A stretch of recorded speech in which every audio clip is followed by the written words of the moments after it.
soccer's going on. What is that thing that's going on in the cup? What do they call that That's thing? the World Cup. Okay, the World Cup. Okay, a self-proclaimed time traveler has shared what they claim to be footage from 3 weeks in the future showing who wins the World Cup. Uh-oh.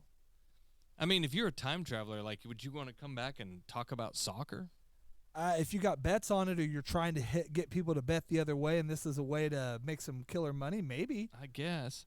Because that's what everybody talks about. If you could go back in time, they always talk about like the ways you could make money. Not things. Like Nobody ever hardly talks about the things you could fix. Yeah. They're just like, what could I do to better my situation? So I'm just going to read this here. We don't mean to alarm you, but it looks like the two teams a time traveler predicted would play in the World Cup final have qualified for the next round. Uh-oh. Could their prophecy come true? In case you missed it earlier today, we and the guy looks like the freaking the singer from freaking he just got in trouble for Maroon 5? Yeah. He looks like Adam Levine. Kind of like a different looking. In case you missed it earlier today, we reported a self-proclaimed time traveler who shared alleged footage from the football tournament 3 weeks in the future. You can check it out here. Go to TikTok and check it out. As you can see in the clip, they reckon that France will be facing off against Brazil in the grand finale. So I guess don't put that America's going to make it, I guess. I don't know. Well, I don't think after tying and barely getting...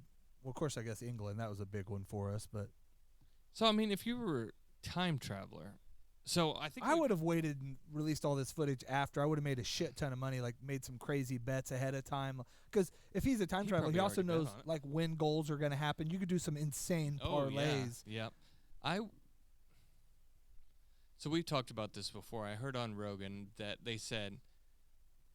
Say time travel was say you. Do you think it's one of the headphones you put the thing in between your nuts, like on Napoleon Dynamite? I don't know. So say you invented time travel tomorrow, right? Casey comes up with time travel. Let's just. Well, you wouldn't know about it until 1,000 years ago. Let's just make it December 1st to make it even. So December 1st, you come up with it. They say that time travel could not be. You could go infinitely into the future, so you could go from here till whenever. Okay. But you couldn't go before time travel was invented. So you couldn't, say you invented it the 1st of December 2022.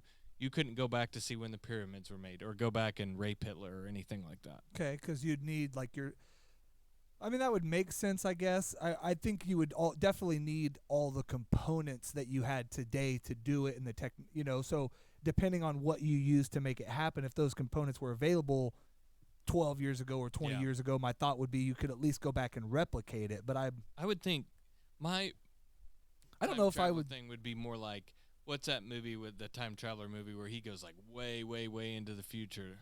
That one. Yeah, I do. I think I would try to do it as long as I knew I could get there and back. I think I would do it in segments. I'd want to go 10 years up, and I'd want to go 20 years up, and if it's a one-time jump, maybe you're right. But what if you jump into like a new world fucking Nazi world or whatever. Yeah. I mean, and you don't have the choice to get back then. I would probably, if I had the chance to jump, I would jump past any generation of mine. So you wouldn't have to see your kids die or something like that. I'd want to be 200 years and see what's going on there. Because 200 years in technology and we don't blow everything up, the world's going to be so different. It'd be fucking insane. You imagine, though, of course, from 200 years ago, that where we're at now is freaking insane. Now, we used to, as kids, think in 20-year batches, and really technology is crazy from when we were kids, but not we're getting closer to the flying stuff. And in 85 is when Back to the Future came out. Uh-huh. And he goes back.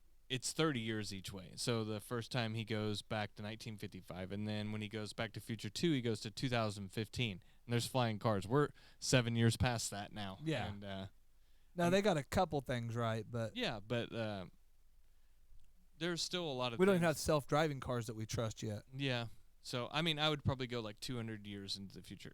Now, as long as it was linear and you could get back to where we came from, but I wouldn't want it to be which it's not necessarily time travel. Have you ever seen Interstellar? With Matthew McConaughey? Oh, yeah. Where he goes down on the planet, and it's okay, if we go down here, it's going to cost us 20 years on Earth or whatever. Yeah. It's 7 years an hour or whatever. And then he comes back and his daughter's grown up. That, I don't like that. No, I don't even thinking like that. I don't know. I don't know if I couldn't go back, I don't know if going forward excites me. I mean, maybe if I could go forward and then back to learn like some things again to maybe help. But you come back and nobody believes you. So then the only opportunity we think you're crazy. Then the only opportunity you do have is going like me would be going 4 and 5 years ahead, going back and placing bets and knowing that like stuff for personal gain. Yeah, I would definitely do because that's the problem is if you or a prophecy or anything, you're proven throughout history that at least in your existence or in your time, you're crazy. Nobody believes you. Nobody believed Jesus. I mean, not nobody, but a smaller amount of people believed Jesus when he was on earth than when he was off. And, things like that. So, did you see this about the cat